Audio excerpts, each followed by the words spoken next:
Hey everyone, my name is YK and I'm the founder of this YouTube channel CS Dojo, and I'm also a former software developer at Google. And this is my new series, Python tutorial for absolute beginners, and this is my video number 1, what are variables? So this series is going to be good for complete beginners who've never done any programming before, as well as someone who's done some programming before, whether it's Python or any other language, but wants to learn more about Python. So in this video, I'm going to go through a number of different things. First of all, what is Python and what can you do with it? And then I'm going to explain how to install Python on your computer and then set up a development environment. We're going to use something called Jupyter Notebook throughout this series. And then I'm going to explain how to use the print function and what are variables and how to use them. And by the end of this video, if you have two variables storing different things, you'll be able to swap the content within those two variables with each other.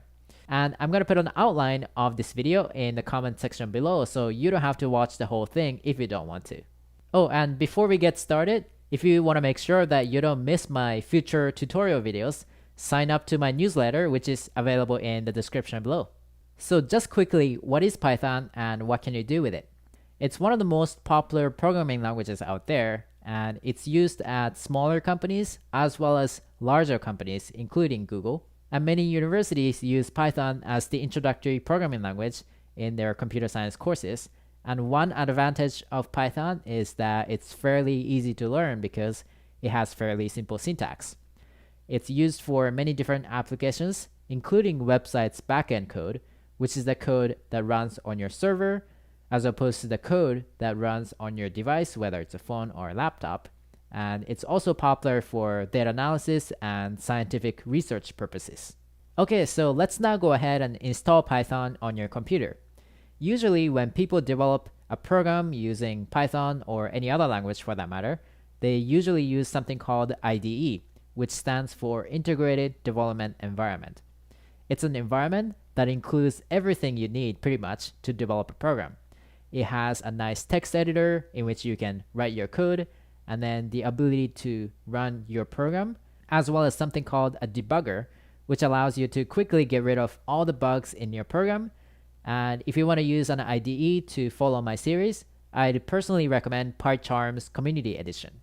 So in this series, instead of using a traditional IDE, I decided to use something called Jupyter Notebook. So Jupyter Notebook is an environment for writing and testing your program quickly, and it's actually popular with the scientific community and for data analysis purposes. But I've decided to use Jupyter Notebook throughout this series because it's very simple and easy to install Jupyter Notebook through something called Anaconda, and it's fairly easy to use as well. So here's the way Jupyter Notebook works. There are two components to Jupyter Notebook. First of all, when you launch Jupyter Notebook on your computer, you might see a command line interface like this. This represents the Jupyter Notebook server. You can think of it sort of like the core of Jupyter Notebook, and you don't have to worry that much about how it works exactly, but just remember that if you close this window, maybe accidentally, Jupyter Notebook might stop working. So just be careful about that. Now, when you launch Jupyter on your computer, you might also see a browser window or tab showing up, whether it's Chrome, Firefox, Safari, or anything else. And it'll probably be at the URL localhost colon 8888 or something like that. And it'll be connected to the Jupyter Notebook server. This browser window or tab is basically the user interface for Jupyter Notebook, and you can write and execute your code here, but it's actually executed on the Jupyter Notebook server. Again, you don't have to worry that much about how it works exactly, but this is just an overview. Now to install Python and Jupyter Notebook, we're going to use something called Anaconda. Anaconda is something called a package manager, which allows you to install many programs at once. This particular package manager, Anaconda, is actually used for installing math and science libraries, but you don't have to worry about that. The only thing you need to know is that when you install Anaconda, it comes with Python and Jupyter Notebook, so you don't have to install Python or Jupyter Notebook separately on your computer. Let's now install Python and Jupyter through Anaconda. Go to anaconda.org and then click Download Anaconda. and select whatever platform you're using, whether it's Windows, Mac, or Linux. I'm using Mac here, so I'm going to click Mac OS here, and there are two options here, Python 3 point something or Python 2 point something. Make sure to use Python 3 point something because we're going to use Python 3 instead of Python 2 throughout this course. So click download and then save this file wherever you want to save it. And once this file is downloaded, just open it and then click continue, continue, continue, agree with everything, and then select install for me only or install on a specific disk. It doesn't matter which one you choose, and then click install. And this process will probably take a while for you. Once this process is done, you should see something like the installation was completed successfully. Once you see that, just click close and you're all set. To launch Jupyter, you need to launch an application called Anaconda Navigator. Just launch that in the usual way you launch any other application, and then find Jupyter Notebook and click launch. Like I said before, you should see a browser tab or window opening up, and it should be at the URL localhost colon 8888 or something like that. Okay, let's now create our first program. First, go to whatever the folder you want to create your first program in. I'm going to go to desktop, and once you click it, you can see that my current location is desktop because it's shown at the top right here. Before you create your first program here, I'd personally recommend that you create a new folder. So I just went to my desktop, I clicked right click and then new folder. I'm going to call this folder Python tutorial 1. And once you create that folder, you should see in the Jupyter Notebook interface 2, click that, and you see that the current location is Python tutorial 1 within desktop right here at the top. To create a new file or a new notebook file, as they say, just click new at the top right hand corner and then click Python 3. So a new notebook has been created here. Change the name of this notebook from untitled to, let's say, what are our variables. Click rename, and once you do that, if you go back to desktop and the folder that we just created, Python tutorial 1, you'll see a new file, what are variables.ipynb. And .ipynb is just an extension for Jupyter Notebook. Now in Jupyter Notebook, there's something called a cell. Each cell represents a set of code, and the box you're looking at right now is one cell. So you can type in any Python code here. For example, print parentheses double quotes hello world. And when you run this cell using this button at the top, it executes all the code within the cell. So let's run this cell, and you see that the string hello world is printed. So this text hello world is something called a string. It's usually enclosed by either double quotes or single quotes, and it's basically just a set of characters. So assuming that this is your first time coding in your life, I'm going to explain this line a little bit more carefully. So this says print whatever's in the parentheses, these two parentheses, and that happens to be hello world, the string. And when you run it, again, it's printed right below this cell, hello world. And the important thing to note here is that if you don't type in the exact set of characters that you see on the screen, it might not go right. So for example, if you forget to close the parentheses and run the cell, you'll get an error. And if you use, for example, curly brackets instead of regular parentheses, you also get an error. And if you forget to close the quotation marks, it's the same thing. So let's try using this print function a little bit more.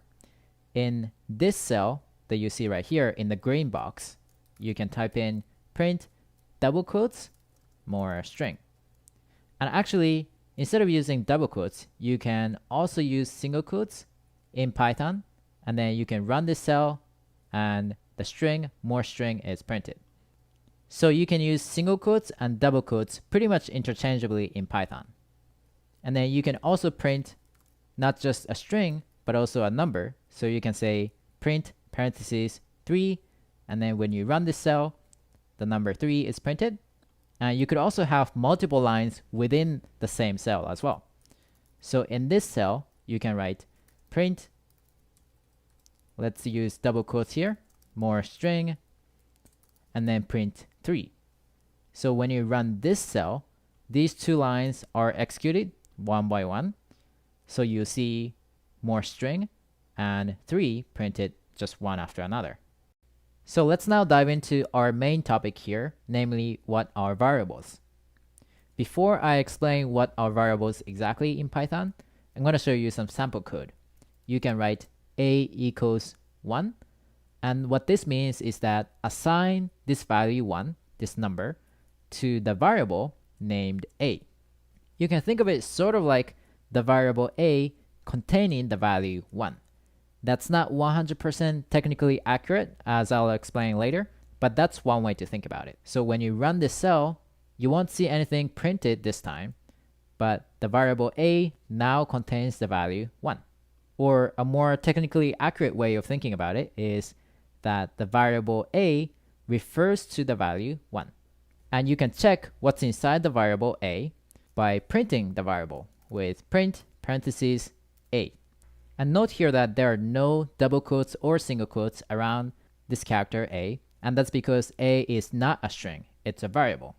And when you run this cell, you see the value a is referring to, which is 1. And you can do the same thing with different variables. So you can write b equals 2. So the convention here is you write b space and then equal space and 2. This line says assign the value 2 to the variable b. And when you run this cell, again, the variable b refers to the value 2 now. So if you haven't, for example, seen this code, and if you want to know what's inside the variable, or what the variable refers to, you can write, just like before, print parentheses b, no single quotes or double quotes, run this cell with this button right here, and then you'll see the value b is referring to. Just like before, we can write multiple lines within a single cell right here by writing print parentheses a, print parentheses b, and when you run this cell, you'll see 1 and 2. So 1 is what a is referring to, and 2 is what b is referring to. So a variable doesn't necessarily refer to a number. It could refer to a string. So if you write, for example, c equals either double quotes or single quotes, hello there, and when you run this cell, c now refers to the value or the string hello there, and when you print c, you should see hello there printed. So I just ran this cell and the string hello there has been printed. So let's now quickly talk about what variables are in Python. When you write a equals 1 in a different language, for example C or C++, the correct way to think about it might be as a box. So you have a box a containing the value 1, but in Python, this is not the accurate way to think about it. The more accurate way to think about it is that a is more like a name tag, and this can refer to any value you want. And when you say a equals 1, you're saying a refers to the value 1 now. These two ways of thinking about it, they might not seem that different right now, but it's going to be more important later. And in Python, you can create a new variable by writing, as we saw, b equals 2, and this says the name b, or the variable b, now refers to the value 2. And just like you saw, a variable can refer to a string as well.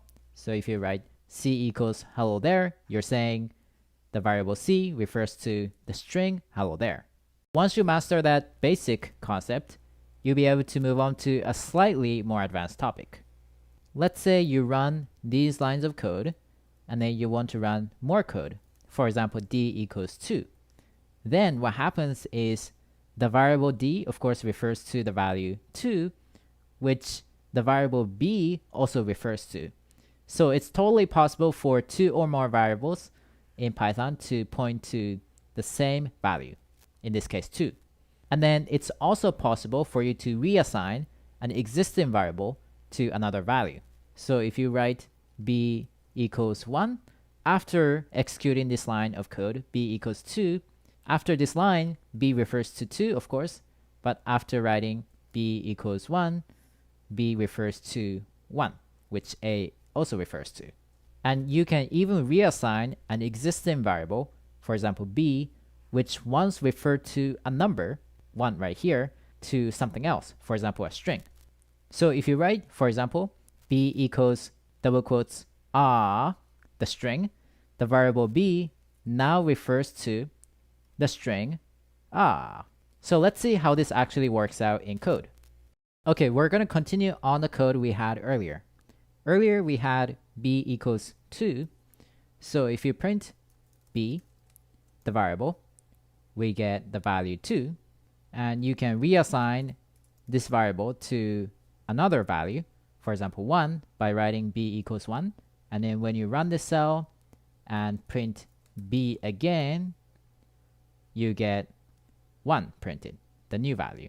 And what happens if you try to print a variable that doesn't exist yet? So if you try to print parentheses a, what happens? Let's run this cell and see what happens. It'll actually give you an error because e doesn't exist yet, and the error says name error, name e is not defined yet. So that makes sense. Let's fix that by writing e equals this is a string, and this way the value this is a string is assigned to the variable e, and the variable e exists in the system.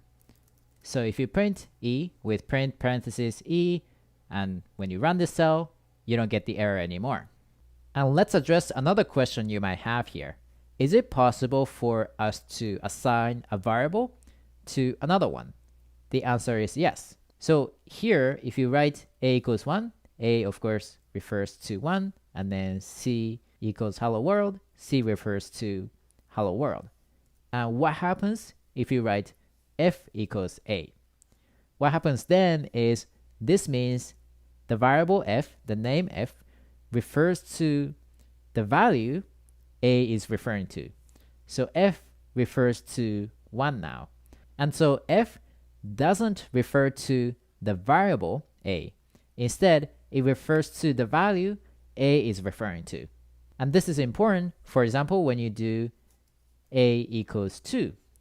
If you write that, a now refers to the value 2 instead of 1, but f stays at the value 1. And this might not be the case if f was referring to the variable a. Let's take a look at another example here. If you write g equals c, the variable g will refer to whatever the value c refers to, which is hello world.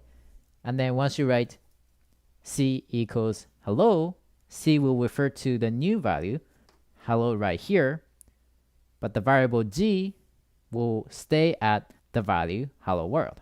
Okay, let's go back into the demo. Earlier in the demo, we had a equals 1, and then c equals hello there. So once we print a and c with print parentheses a and print parentheses c, we should see 1 for a and hello there for c. What happens if we write f equals a? F should now refer to whatever a refers to. So if we print f, we should see the number 1 printed. And what happens if we assign a to 2? Then the value of a should now be 2, and then the value of f should stay, as I said earlier, at 1. Okay, now I'm going to give you a quick practice problem to work on in order to solidify your understanding of variables.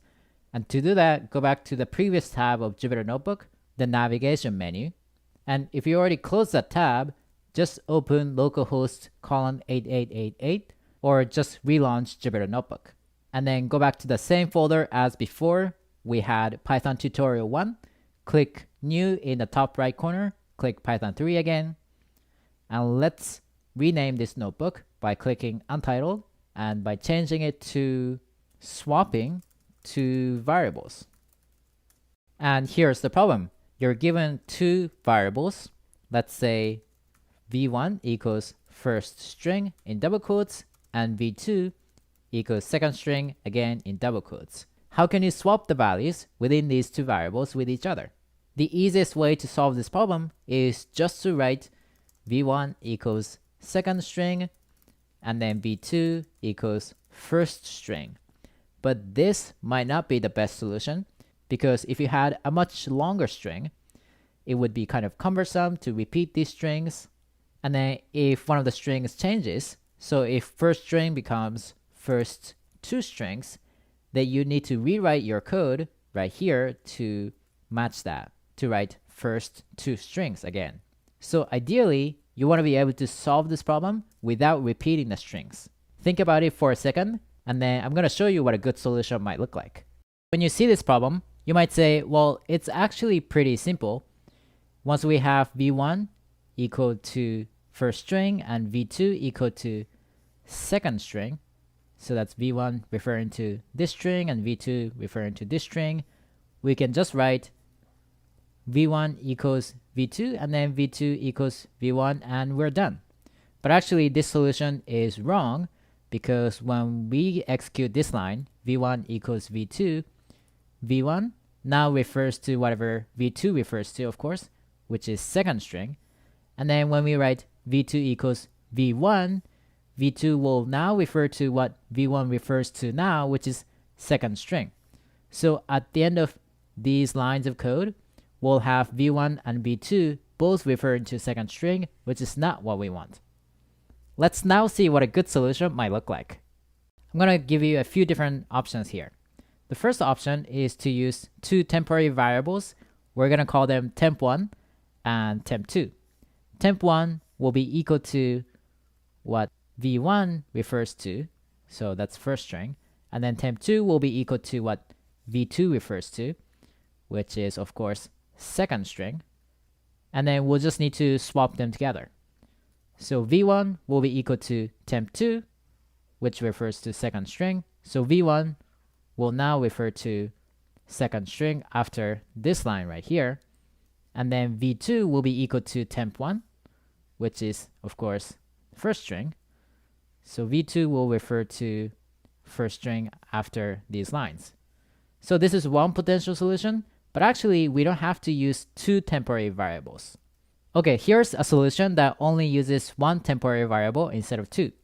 The first thing we're going to do is we're going to set a new temporary variable called temp to what v1 refers to.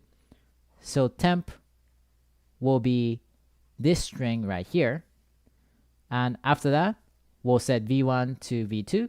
So v1 will no longer refer to first string, and then it will refer to second string instead. And at this point, note that the first string, this string, is not lost yet because we have a variable pointing to that value.